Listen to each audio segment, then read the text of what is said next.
नमस्कार, आप देख रहे हैं सौंदर्य भारत लाइव टीवी। आइए आपको दिखाते हैं इस वक्त के कुछ मुख्य समाचार।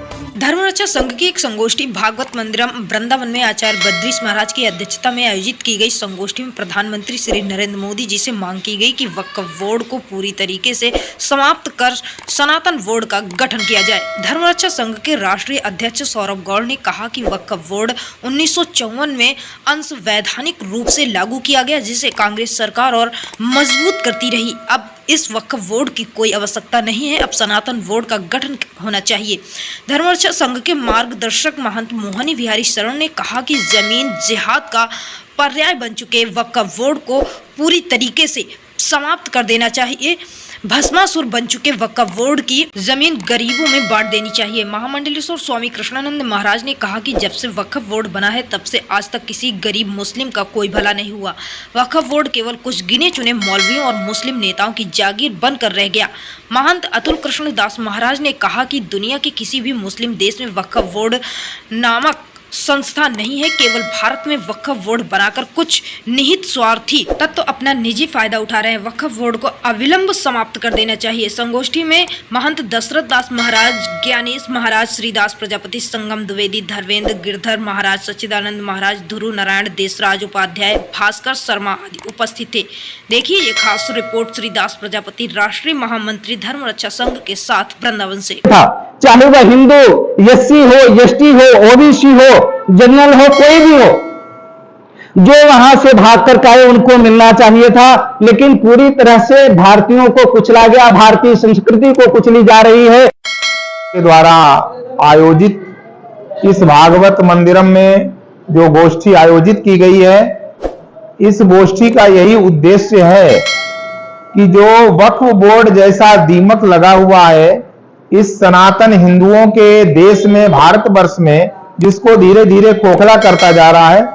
लाखों हेक्टेयर जमीन जो है वो वक्फ बोर्ड ने अपने कब्जे में ले ली है। और हम मानते हैं कि जो 1954 में तत्कालीन कांग्रेस के प्रधानमंत्री जवाहरलाल नेहरू के द्वारा जो बिल पास किया है वो असंवैधानिक है, क्योंकि कोई भी बिल और कोई भी कानून जो डॉक्टर अंबेडकर के द्वारा बनाए हुए संविधान का अतिक्रमण करता है वो बिल और कानून मानने के योग्य नहीं है।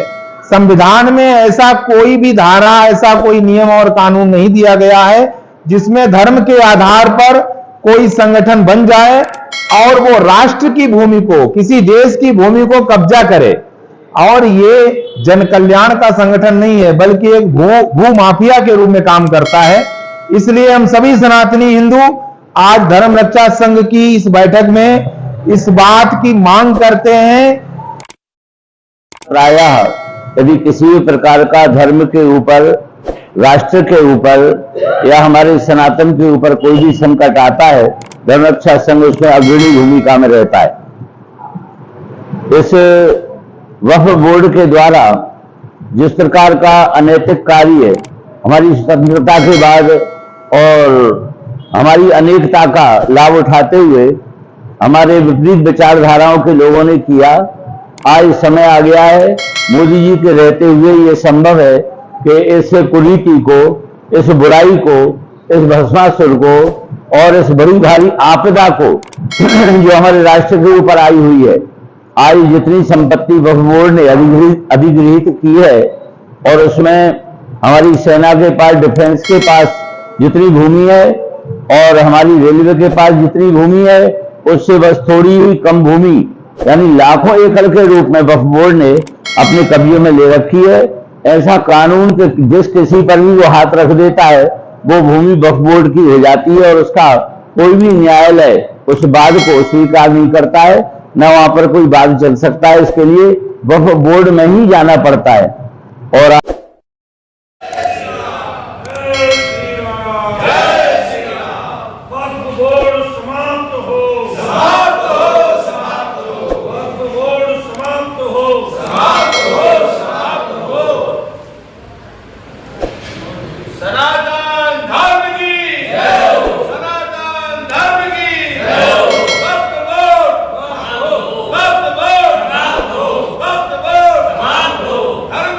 जय हो।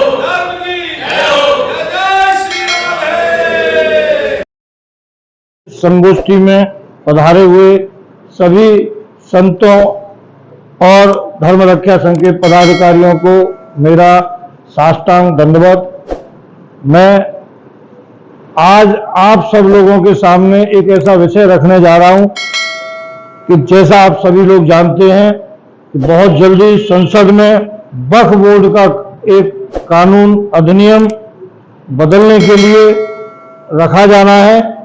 हम धर्म रक्षा संघ की ओर से चाहते हैं कि वक्फ बोर्ड का जो अधिनियम है वो पूरी तरीके से समाप्त होना चाहिए, बजाय उसमें कोई संशोधन हो। संशोधन होने के बाद भी वक्फ बोर्ड को इतनी ताकत पहले से दी हुई है और ये पूरी तरीके से असंवैधानिक रूप से बना हुआ है। सन 1954 में, जिस समय हमारा 1950 में संविधान डॉक्टर अंबेडकर जी ने बनाया था, उस समय वक्फ बोर्ड जैसे। आज की मीटिंग के बारे में बताएं। हाँ, मैं अध्यात्म गुरु महामंडलेश्वर स्वामी कृष्णानंद आज धर्म रक्षा संघ की इस मीटिंग में सर्वसम्मति से प्रस्ताव पास किया गया है कि इस भारतवर्ष में वक्फ बोर्ड जैसे कानून की कोई आवश्यकता नहीं है और इसको तुरंत समाप्त किया जाए। और जिस तरह से जब पंडित जवाहरलाल नेहरू प्रधानमंत्री होते हुए वक्फ बोर्ड जैसा काला कानून ला सकते हैं, तो हमारे माननीय प्रधानमंत्री मोदी जी इस कानून को, इस बिल को क्यों नहीं समाप्त कर सकते हैं। अभी तो संशोधन बिल जो पेश हो रहा है वो पेश हो, उसके बाद मैं भारतीय जनता पार्टी से, केंद्र सरकार से मांग करते हैं कि त्वरित रूप से इस वक्फ बोर्ड कानून को आज की मीटिंग के बारे में बताएं। मैं आज अपनी केंद्र सरकार से केवल एक ही प्रार्थना करूंगा कि ये जो काला कानून वक्फ बोर्ड है बिल्कुल ही समाप्त कर देना चाहिए। इसका कोई औचित्य नहीं है और अगर समाप्त करने की स्थिति में ना आ पाएँ तो ऐसा संशोधन करना चाहिए। हमारा सनातन बोर्ड भी हमारे हिंदुओं को देना चाहिए और जो हिंदुओं की संपत्ति वक्फ बोर्ड ने अपनी हत्याई हुई है, सारी संपत्ति को देकर सनातन बोर्ड में दे देना चाहिए, जिससे सनातन बोर्ड इस संपत्ति का सेवा कार्य में उपयोग कर सके। मेरी केवल जय सिया राम। मैं अतुल कृष्णदास धर्म रक्षा संघ के माध्यम से श्री धाम वृंदावन से पूरे सनातनियों को यह आग्रह पूर्वक कहता हूं कि आप सभी एकत्रित हो करके पूरी तरह से यह विरोध कीजिए और उसके बाद मोदी सरकार से आग्रह कीजिए कि यह वक्फ बिल को पूरी तरह से समाप्त कर दिया जाए। और वक्फ बिल ये जो आ रहा है, ये वक्फ बोर्ड को समाप्त कर देना चाहिए। वक्फ बिल में कोई संशोधन की आवश्यकता नहीं है। अगर कोई करेगा तो निश्चित रूप से बाद में फिर परिवर्तित हो सकता है।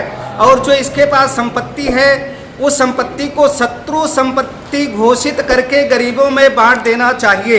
यही मेरा एक नियम है, यही मेरी इच्छा है, मेरी इच्छा यही एक भावना भी है। जय।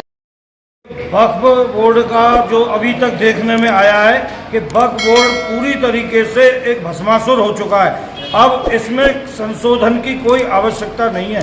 वक्फ बोर्ड को पूरी तरीके से समाप्त करने की आवश्यकता है, क्योंकि ये हमेशा से एक तरीके से जमीन को हथियाने का काम, भूमाफिया का काम करता रहा है। कभी भी वक्फ बोर्ड से किसी गरीब का भला नहीं हुआ। इसलिए मैं प्रधानमंत्री नरेंद्र मोदी जी से ये आग्रह करता हूं कि बजाय वक्फ बोर्ड में कोई संशोधन करने के, इस बिल को पूरी तरीके से समाप्त कर दिया जाए और वक्फ बोर्ड के साथ में हमें हमारा सनातन बोर्ड अलग से दिया जाए। और वक्फ बोर्ड जब समाप्त हो जाएगा तब सनातनियों के लिए एक सनातन बोर्ड का गठन होकर हम अपनी ज़मीनों को अपने मंदिर देवालयों के लिए अच्छी तरीके से प्रयोग कर पाएंगे।